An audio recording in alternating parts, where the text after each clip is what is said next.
ओम शांति। आज 21 अगस्त 2024 के बाबा के अनमोल मधुर महावाक्य सुनेंगे। ओम शांति। मीठे बच्चे, तुम हो चैतन्य लाइट हाउस।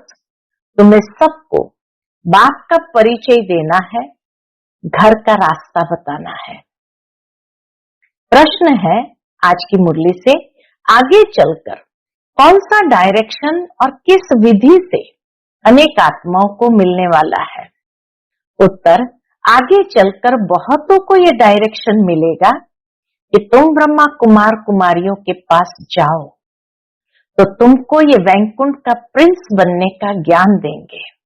ऐसे अनुभव होगा, साक्षात्कार होगा, आकाशवाणी सुनाई देंगी।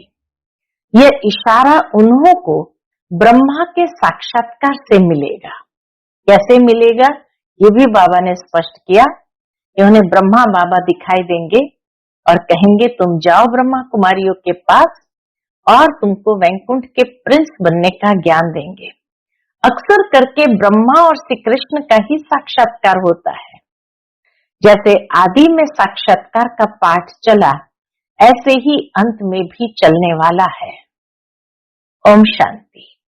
रूहानी बाप बच्चों से पूछते हैं, सबसे तो नहीं पूछ सकते, नलिनी बेटी से पूछते हैं। सामने बैठे थे दीदी, तो नलिनी बेटी से पूछते हैं, यहाँ क्या कर रही हो? किसकी याद में बैठी हो? बाप की? सिर्फ बाप की याद में बैठी हो या और भी कुछ याद है?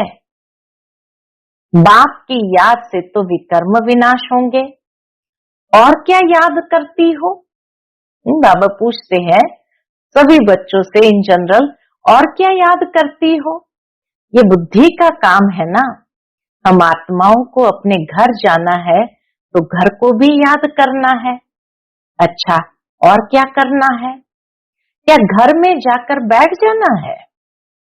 विष्णु को स्वदर्शन चक्र दिखाते हैं ना, उनका अर्थ भी बाप ने अब समझाया है। स्व अर्थात आत्मा को दर्शन हुआ। स्व अर्थात आत्मा को दर्शन हुआ किस चीज का? 84 जन्म के चक्र का। तो वह चक्र भी फिराना पड़े। तुम जानते हो हम 84 का चक्र लगाकर घर जाएंगे, फिर वहां से आएंगे सतयुग में पाठ बजाने, फिर 84 का चक्र लगाएंगे।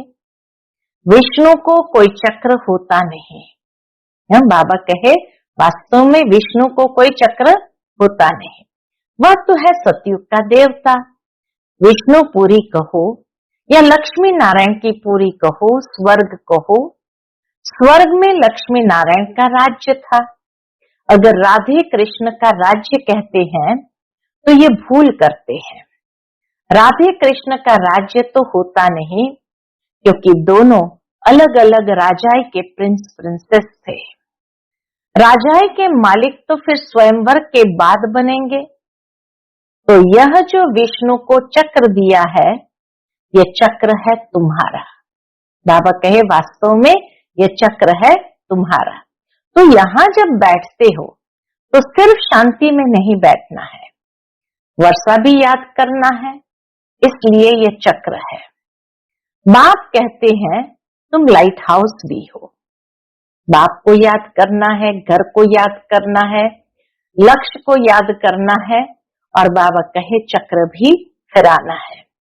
साथ ही साथ बाबा कहे तुम हो लाइट हाउस, बोलता चलता लाइट हाउस हो। एक आंख में है शांति धाम, एक आंख में है सुख धाम। दोनों को याद करना पड़ता है। याद से तो पाप कटते हैं। घर को याद करने से घर में चले जाएंगे। बाप को याद करने से पाप कटते हैं, घर को याद करने से घर में चले जाएंगे। और फिर चक्र को भी याद करना है। यह सारे चक्र की नॉलेज तुमको ही है। 84 का चक्र लगाया है। अब यह अंतिम जन्म है मृत्युलोक में। नई दुनिया को कहा जाता है अमरलोक। अमर अर्थात तुम सदैव जीते रहते हो। तुम कभी मरते नहीं हो। यहाँ तो बैठे बैठे अचानक मृत्यु हो जाती है, बीमारियां होती है, वहां मरने का डर नहीं, स्वर्ग में मरने का डर नहीं, क्योंकि अमरलोक है। तुम बूढ़े होते हो तो भी ज्ञान है, हम गर्भ महल में जाकर प्रवेश करेंगे। अभी जाते हैं गर्भ जेल में, वहां तो गर्भ महल होता है, वहां पाप तो करते नहीं जो सजा भोगनी पड़े। यहाँ तो पाप करते हैं जिस कारण सजा भोग कर बाहर निकलते हैं, तो फिर पाप शुरू कर लेते हैं। यह है पाप आत्माओं की दुनिया। यहाँ तो दुख ही होता है, वहां दुख का नाम नहीं। तो एक आंख में शांति धाम, दूसरी आंख में सुख धाम रखो। भल तुम जन्म जन्मांतर जप तप आदि करते आए हो, परंतु वह ज्ञान तो नहीं है ना, वह है भक्ति। उसमें कोई युक्ति भी नहीं मिलती कि तुम ऐसे सतो प्रधान बन सकते हो। कोई भी नहीं जानते, बस सुना है। क्या सुना है? श्री कृष्ण भगवान वाच देह सहित, देह के सर्व धर्म को भूलो।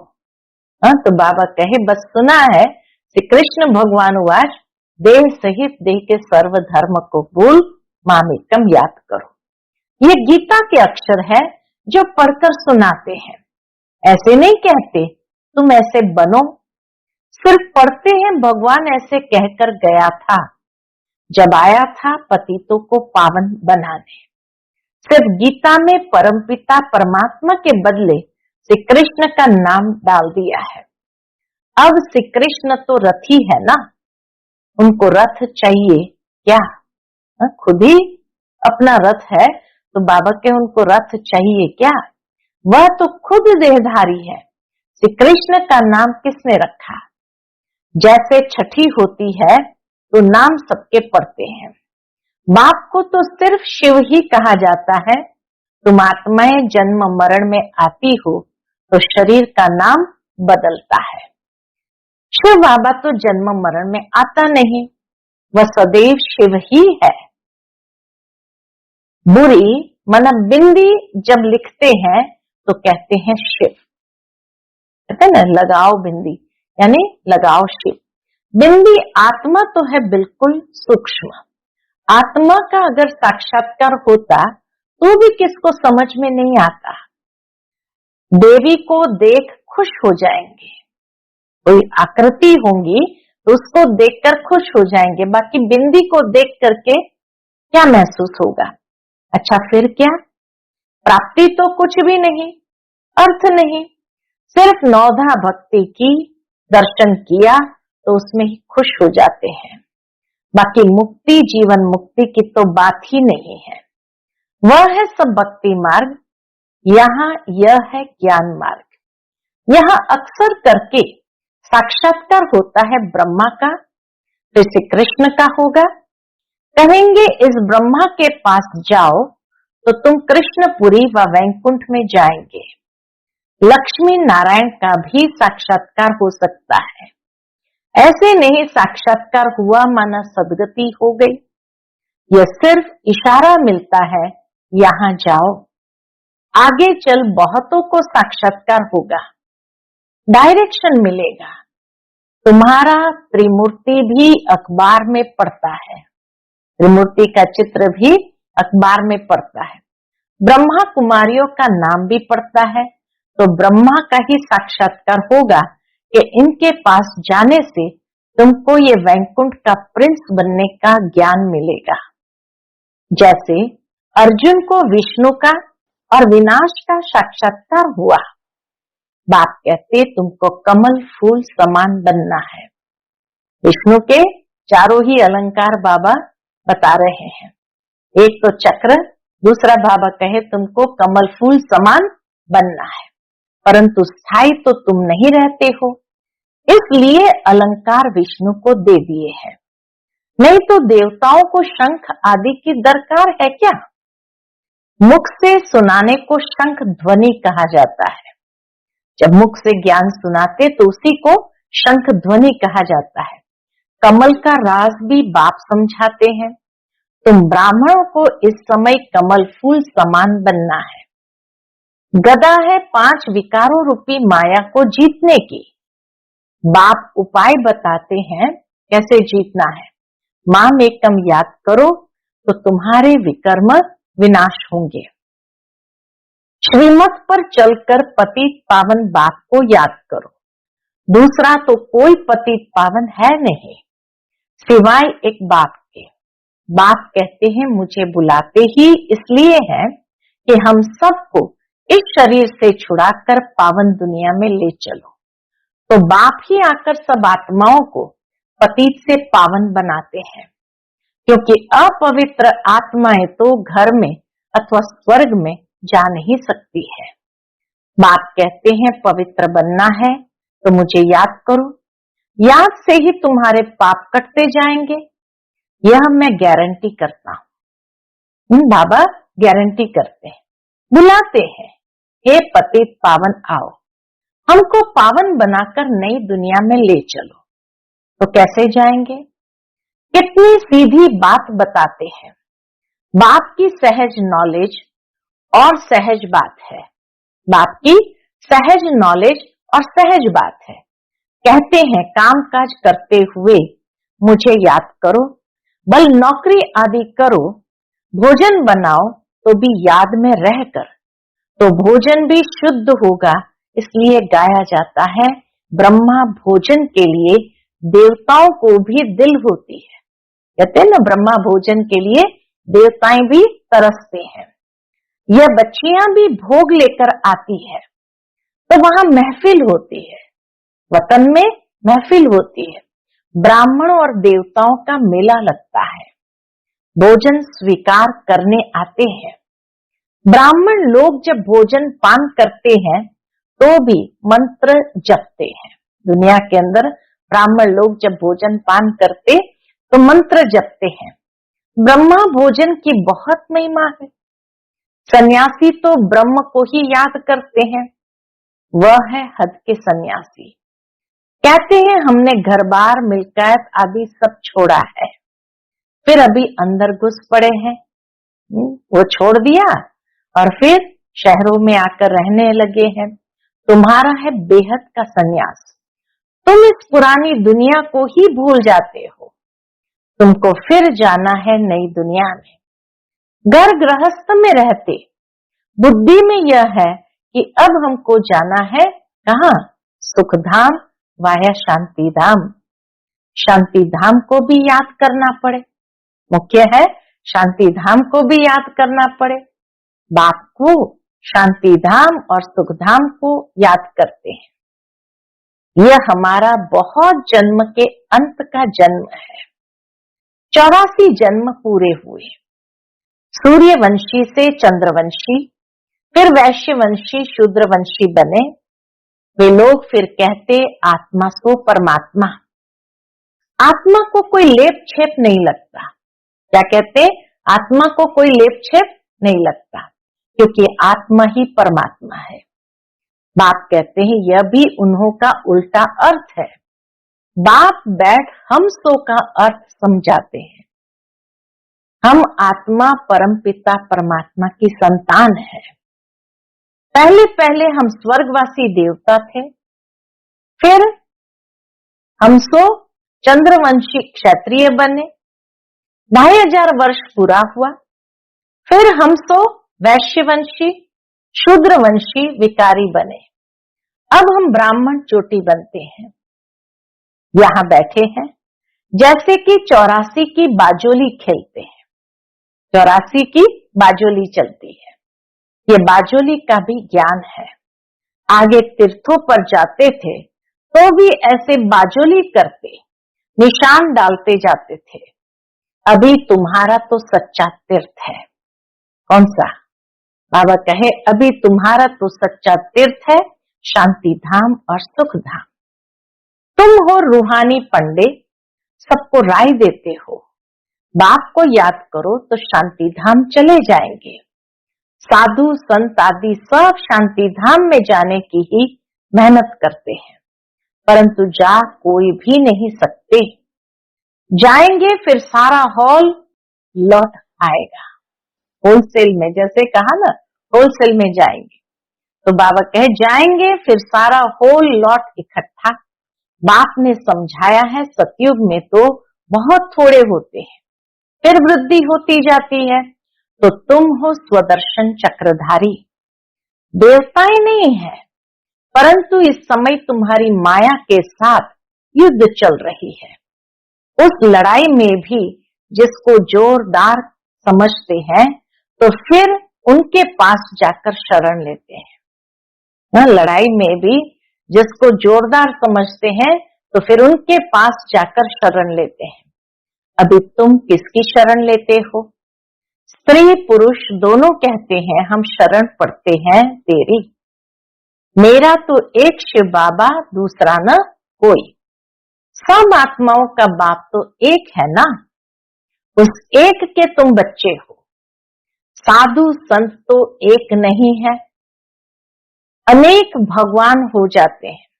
जो घर से रूठे वह भगवान, फिर बड़े बड़े शाहूकार करोड़पति जाकर उनके शिष्य बनते हैं और महफिल मनाते हैं गंदे खान पान की। तमो प्रधान मनुष्य है ना, हिंदुओं को फिर अपने धर्म का ही पता नहीं है। बाप समझाते हैं तुम तो वास्तव में आदि सनातन देवी देवता धर्म के हो, परंतु पतित बन गए हो, इसलिए अपने को देवता कहला नहीं सकते। वह धर्म ही प्रायलोप हो गया है। मनुष्य कितने विकारी क्रिमिनल आय वाले हैं। एक मिनिस्टर बाबा के पास आया था। उस समय में बाबा कहे एक मिनिस्टर बाबा के पास आया था, बोला हमारी तो क्रिमिनल आई जाती है। अब बाप समझाते बच्चे सिविलाई बनो, जब तक क्रिमिनल आई जाती है तब तक तुम पतित हो। अपने को भाई भाई समझो तो वह क्रिमिनल दृष्टि उड़ जाएगी। हम आत्मा भाई भाई है, एक बाप से वर्षा ले रहे हैं। आत्मा का तख्त ये ब्रुकुटी है, इसको कहा जाता है अकाल तख्त। अकाल आत्मा इस तख्त पर विराजमान है। यह तो मिट्टी का पुतला है, ये शरीर तो मिट्टी का पुतला है, सारा पार्ट आत्मा में ही भरा हुआ है।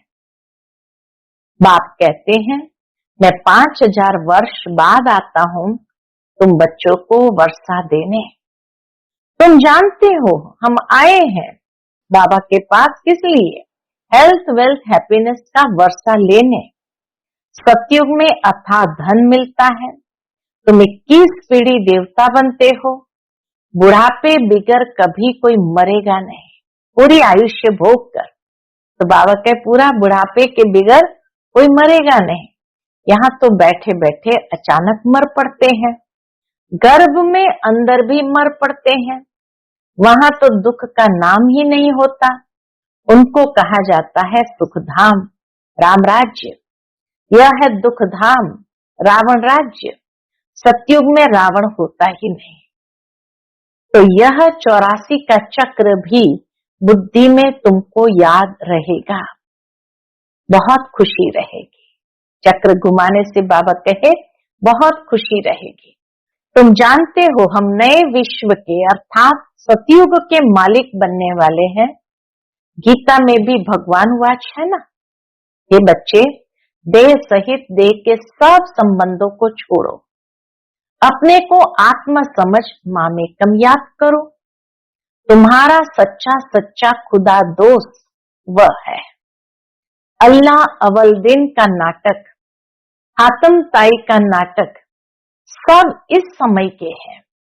अभी मनुष्य कितना माथा मारते हैं, क्या माथा मारते रहते हैं?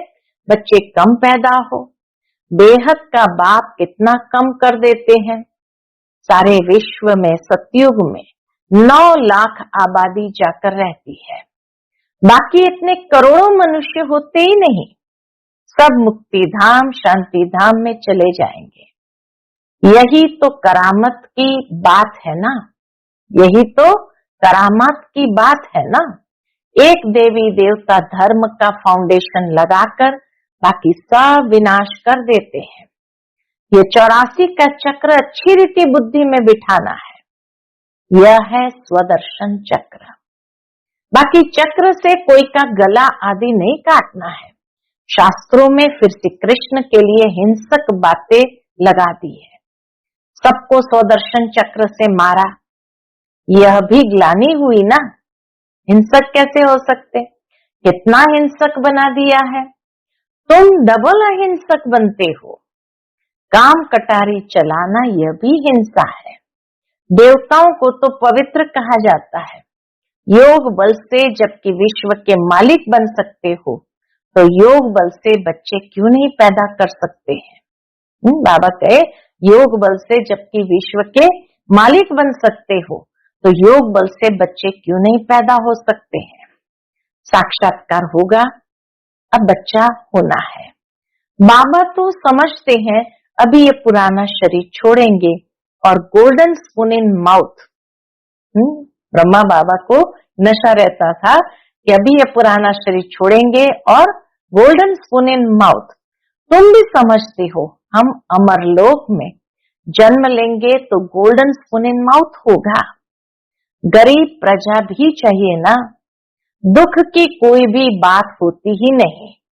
प्रजा के पास थोड़ी इतना धन माल आदि होता है। बाकी हाँ, सुख होगा, आयु बड़ी होगी, राजा रानी शाहूकार प्रजा सब चाहिए ना। बाबा कहे हर कोई होगा, राजा रानी प्रजा सब होंगे। अच्छा, मीठे मीठे सिक्के लदे बच्चों प्रति माता पिता बाप दादा का याद प्यार और गुड मॉर्निंग। रूहानी बाप की रूहानी बच्चों को नमस्ते। हम सब रूहानी बच्चों की रूहानी माता पिता बाप दादा को याद प्यार, गुड मॉर्निंग और नमस्ते नमस्ते। शुक्रिया बाबा, शुक्रिया। आज की मुरली से धारणा के लिए मुख्य सार है, बाप की याद के साथ साथ खुशी में रहने के लिए 84 के चक्र को भी याद करना है।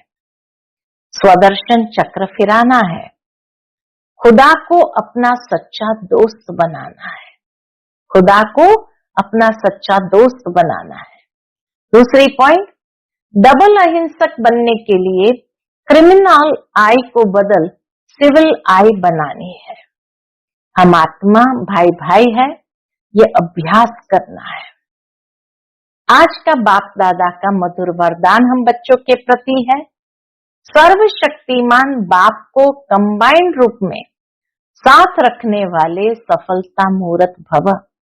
सर्वशक्तिमान बाप को कंबाइंड रूप में साथ रखने वाले सफलता मूर्त भव। जिन बच्चों के साथ सर्वशक्तिमान बाप कंबाइंड है, उनका सर्वशक्तियों पर अधिकार है, और जहां सर्वशक्तियां हैं वहां सफलता न हो यह संभव है। यदि सदा बाप से कंबाइंड रहने में कमी है तो सफलता भी कम होती है। सदा साथ निभाने वाले अविनाशी साथी को कंबाइंड रखो तो सफलता जन्म सिद्ध अधिकार है, क्योंकि सफलता मास्टर सर्वशक्तिमान के आगे पीछे घूमती है। सफलता मास्टर सर्वशक्तिमान के आगे पीछे घूमती है। आज का स्लोगन है, सच्चे वैष्णव वह है कौन? सच्चे वैष्णव की डेफिनेशन बाबा देते हैं, सच्चे वैष्णव वह है जो विकारों रूपी गंदगी को छूते ही नहीं। सच्चे वैष्णव वह है जो विकारों रूपी गंदगी को छूते भी नहीं। अच्छा, ओम शांति।